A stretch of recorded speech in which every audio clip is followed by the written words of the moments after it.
이 시간 11월 9일 매일 성경 묵상 함께 하도록 하겠습니다. 오늘 나눌 말씀은 사사기 4장 11절에서 24절의 말씀입니다. 함께 읽습니다.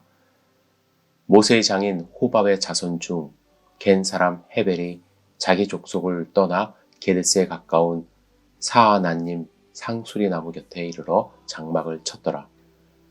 아비노함의 아들 바락이 다볼산에 오른 것을 사람들이 시스라에게 알림해 시스라가 모든 병거 곧 철병거 900대와 자기와 함께 있는 모든 백성을 하로셋 학고임에서부터 기손강으로 모은지라.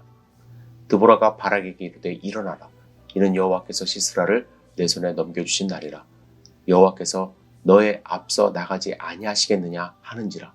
이에 바락이 10,000명을 거느리고 다볼산에서 내려가니 여호와께서 바락 앞에서 시스라와 그의 모든 병거와 그의 온 군대를 칼날로 혼란에 빠지게 하심에 시스라가 병거에서 내려 걸어서 도망한지라. 바락이 그 병거들과 군대를 추격하여 하로셋 학고임에 이르니 시스라의 온 군대가 다 칼에 엎드려지고 한 사람도 남은 자가 없었더라. 시스라가 걸어서 도망하여 겐 사람 헤벨의 아내 야엘의 장막에 이르렀으니 이는 하솔 왕 야빈과 겐 사람 헤벨의 집 사이에 화평이 있음이라. 야엘이 나아가 시스라를 영접하며 그에게 말하되 나의 주여 들어주소서 내게로 들어오시고 두려워하지 마소서 하며 그가 그 장막에 들어가니 야엘이 이불로 그를 덮으니라. 시스라가 그에게 말하되 청하오니 내게 물을 조금 마시게 하라. 내가 목이 마르다 하며 우유 부대를 열어 그에게 마시게 하고 그를 덮으니 그가 또 이르되 장막문에 섰다가 만일 사람이 와서 내게 묻기를 여기 어떤 사람이 있느냐 하거늘 너는 없다 하라 하고 그가 깊이 잠드니 헤벨의 아내 야엘이 장막 말뚝을 가지고 손에 방망이를 들고 그에게 가만히 가서 말뚝을 그의 관자놀이에 박음에 말뚝이 꿰뚫고 땅에 박히니 그가 기절하여 죽으니라. 바락이 시스라를 추격할 때에 야엘이 나가서 그를 맞아 그에게 이르되 오라. 내가 찾는 그 사람을 내가 내게 보이리라 하며 바락이 그에게로 들어가 보니 시스라가 엎드려져 죽었고 말뚝이 그의 관자놀이에 박혔더라. 이와 같이 이날에 하나님이 가나안 땅 야벨을 이스라엘 자손 앞에 굴복하게 하신지라. 이스라엘 자손의 손이 가나안 땅 야벤을 점점 더 눌러서 마침내 가나안 왕 야벤을 진멸하였더라. 아멘. 오늘 본문은 갑자기 모세의 장인 호밥의 자손에 대해서 말씀합니다. 전혀 맥락이 맞지 않는 내용이라 어리둥절하며 묵상을 시작합니다. 그런데 그 이유를 나중에 알게 됩니다. 모세의 장인 호밥의 자손 중 겐 사람 헤벨이라는 사람이 있는데 그가 자기 족속을 떠나 게데스 가까운 사아나님 상수리 나무 곁에 장막을 치고 정착했습니다. 그 와중에 이스라엘은 바락을 중심으로 10,000명의 군사가 일어나 철병거를 앞세운 시스라 군대와 전투를 하게 되죠. 드보라는 여호와 하나님이 시스라를 넘겨주셨다고 선포하고 바락은 시스라와 모든 병거와 그의 온 군대를 칼날로 혼란에 빠지게 했다고 말씀합니다.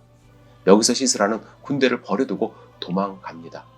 말도 이용하지 못하고 걸어서 도망했는데 그때에 모세의 장인의 후손 겐 사람 헤벨의 아내 야엘의 장막에 이르게 되는 것입니다. 이때는 야빈과 헤벨의 집 사이에 화평한 관계가 있었기 때문에 아무런 의심 없이 그 사람 집에 들어간 것이죠.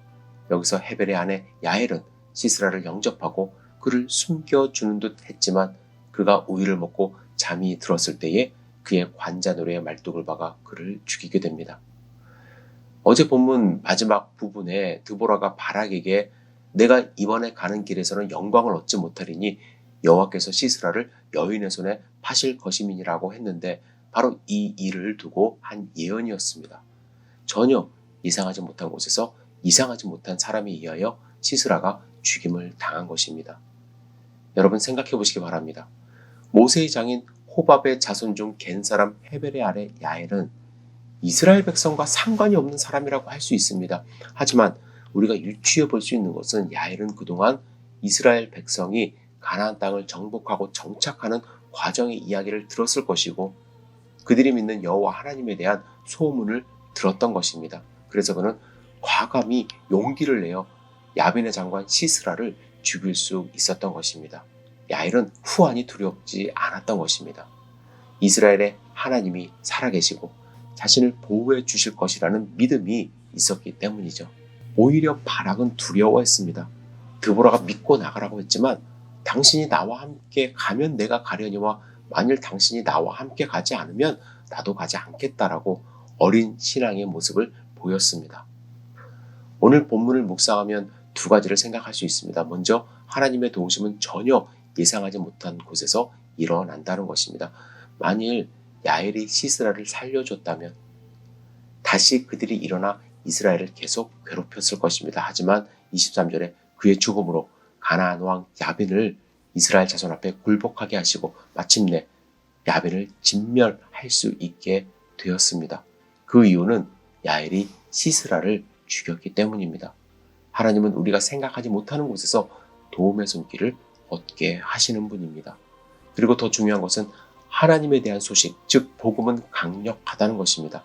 정작 이스라엘 백성의 대표였던 바락은 믿음이 부족한 모습을 보였지만 이스라엘과 먼 곳에서 살고 있던 야엘은 하나님에 대한 믿음을 마음에 두고 하나님을 위한 일을 했던 것입니다. 저는 베트남의 사파라는 곳에 단기 선교를 간 적이 있습니다. 그곳은 최근에야 관광객들이 하이킹을 하기 위하여 찾는 아름다운 곳이지만 원래는 외부 사람이 잘 들어가지 않는 산골 마을입니다. 그런데 그곳에 전에부터 교회가 있었던 것입니다. 그곳 목회자와 잠시 만나 대화를 나눌 기회가 있었는데 그는 태국에 있는 기독교 방송에서 쏘아 올리는 라디오 전파를 어렵게 들으며 하나님 말씀을 배우고 목회한다고 했습니다. 신학교를 다닌 적도 없습니다. 하지만 말씀이 너무 좋아 복음을 증거하며 살아간다고 했습니다.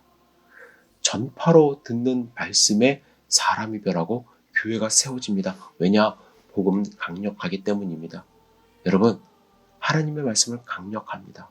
그 말씀을 마음에 꼭 새기고 살아가는 하나님의 백성 되기를 간구합니다. 두려워하지 마시고 야일처럼 악한 적을 물리치는 하나님의 백성 될 수 있기를 주님의 이름으로 축복합니다. 복음이 세상을 이기는 지혜와 능력을 줍니다. 기도하겠습니다. 전능하신 주님, 생각지도 못한 곳에서 도움의 손길을 베푸시는 하나님을 의지합니다. 또한 힘과 능력을 주는 하나님의 복음의 말씀을 이 아침에 마음 가운데 새기기를 원합니다. 주님, 우리 귀한 성도님들 보살펴 주시고 말씀하여 주시고 힘 주시고 능력 주시옵소서. 예수님의 이름으로 기도드렸사옵나이다. 아멘.